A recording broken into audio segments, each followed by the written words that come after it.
sesuatu yang menjadi inti definisional dari keindahan itu sendiri, Doroku. Agak sulit ya, Doroku. Aku juga bingung sebenarnya.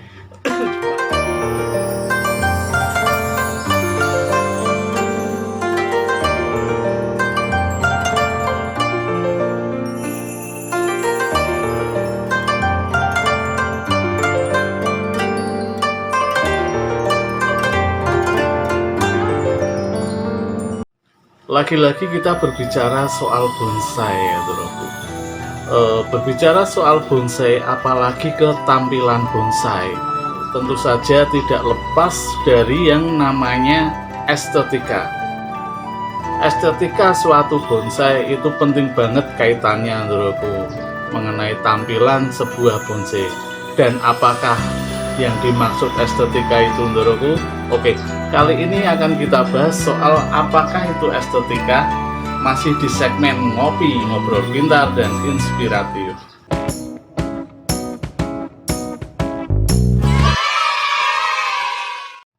Soal estetika, apakah yang dimaksud estetika, menurutku?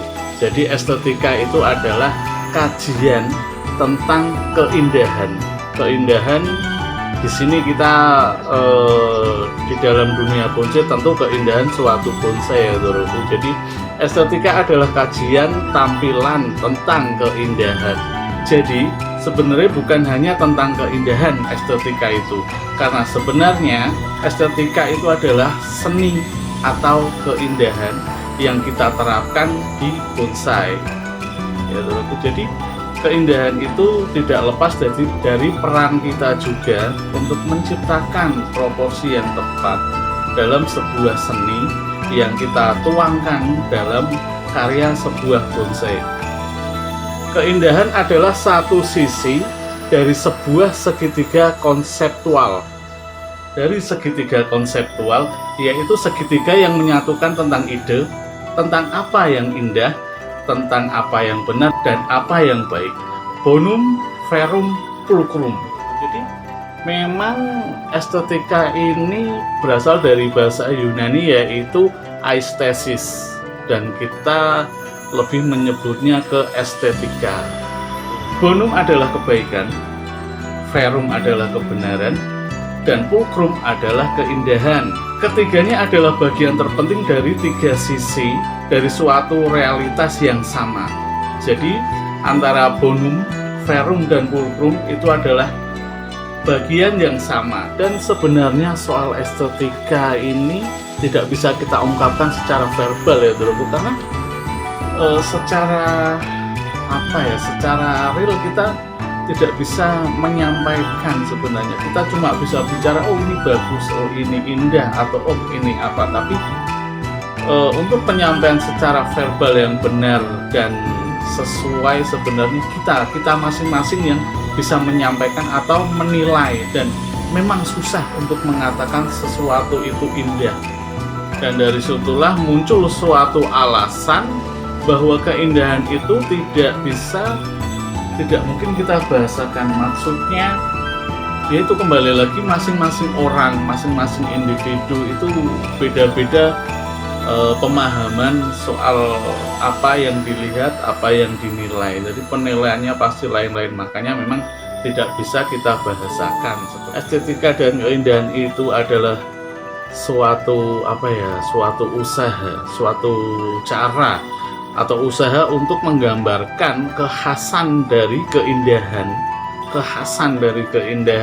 sesuatu yang menjadi inti definisional dari keindahan itu sendiri, Doroku. Agak sulit ya, Doroku. Aku juga bingung sebenarnya. Cuma ingin berbagi bingung aja ke Doroku. Kita ngobrol santai ya, Doroku, karena inilah segmen ngopi. Jadi kita santai aja di sini. Aku juga masih salah-salah penyebutannya.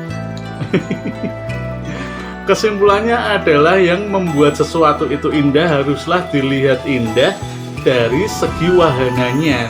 Dari segi wahana maksudnya dari segi tampilan. Memang harus dilihat dari segi tampilannya juga, Doroku. Ini adalah sebuah eksplorisasi atau sebuah penerapan yang, Doroku, dari seorang seniman itu tersebut menyajikan atau menampilkan karya seninya dan tidak meninggal estetika dan keindahan itu tadi, yaitu bagaimana sang seniman menghasilkan atau mengolah wahananya.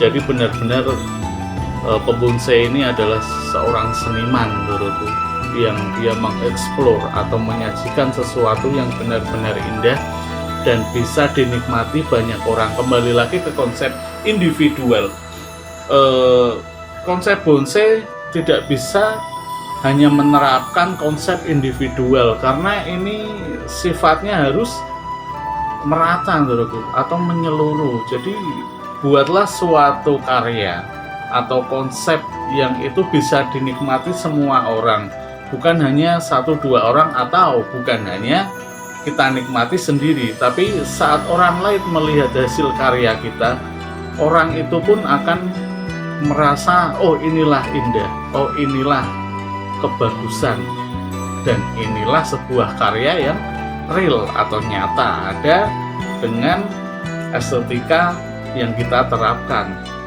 Dan di sini Doroku, aku punya satu bahan bonsai ini dari ini tak turunkan dulu Doroku biar tidak menghalangi pandangan. Ini aku ada satu bahan bonsai Xianji. Aku tidak bilang atau tidak mengatakan ini sudah terkonsep dengan estetika yang baik atau dengan keindahan yang sangat bisa ditampilkan. Aku hanya mau berbagi bahwa dari pohon Xianji ini dari awalnya adalah bahan bonsai yang memang tidak terlihat atau tidak berkonsep sebenarnya menurutku, hanya sebuah bahan yang aku tanam di batu. Tapi melalui perjalanan beberapa waktu, kurang lebih 1,5 tahun, jadi ini awalnya kecil menurutku, kecil sekali. Dari 1,5 tahun yang lalu dia aku tempel di batu, dan beberapa bulan kemarin aku coba konsep dia menjadi konsep benar-benar ke konsep painting, dan jadilah seperti ini. Jadi setelah aku pruning, aku lakukan penataan ulang, pengawatan, dan penambahan batu-batu ornamen lain juga seperti pasir malang juga ini Doroku, jadilah Xianji ini seperti ini. Sekarang sudah terlihat lebih berprogres dengan pertumbuhan daun-daun dan batang-batang baru. Tampilannya seperti inilah Doroku. Apa yang ingin aku sampaikan adalah dia sudah mulai terkonsep, dia sudah mulai terlihat progres keindahannya. Cuman untuk menilai suatu estetika atau keindahan itu Doro-Doro pula yang punya penilaian tersendiri. Jadi aku tidak bisa memaksakan untuk Doroku, oh ini bagus, ini gimana. Masing-masing kita punya penilaian, dan itulah salah satu pemahaman yang aku sebutkan tadi, yaitu bahwa definisi keindahan itu tidak bisa kita ungkapkan secara verbal atau secara langsung, karena hanya kita yang bisa merasakan Doroku. Makanya aku ini bawakan satu contoh. Silahkan Doroku berkomentar, silahkan Doroku sampaikan apa yang Doroku rasakan, apa yang Doroku lihat setelah melihat tampilan ini. Kenapa aku membawa contoh Xianji ini? Karena dia baru terprogres Doroku. Jadi dari situ nanti aku bisa melakukan pembenahan. Kalau ada koreksi-koreksi dari Doroku, sampaikan di komentar. Silahkan berkomentar Doroku, silahkan beri penilaian untuk satu karyaku ini. Jadi kembali lagi, aku tidak bilang ini bagus, cuman untuk aku pribadi ini memang bagus. Penilaian Doroku bebas. Mari kita sharing, mari kita ngobrol bareng, kita belajar bareng, pinter bareng, dan semoga kita sukses bareng Doroku. Oke Doroku, untuk konten kali ini singkat saja seperti ini. Intinya dengan tidak mengurangi rasa hormat, kembali lagi bukan bermaksud menggurui juga Doroku. Aku cuma berbagi pengetahuan, berbagi apa yang aku tahu. Semoga bermanfaat juga buat Doroku. Tetap semangat, tetap optimis dalam segala hal, dan tetap di ZBZ, karena di ZBZ tempat belajar dan berkreasi tanpa nanti. Terima kasih Doroku. Tetap ngopi.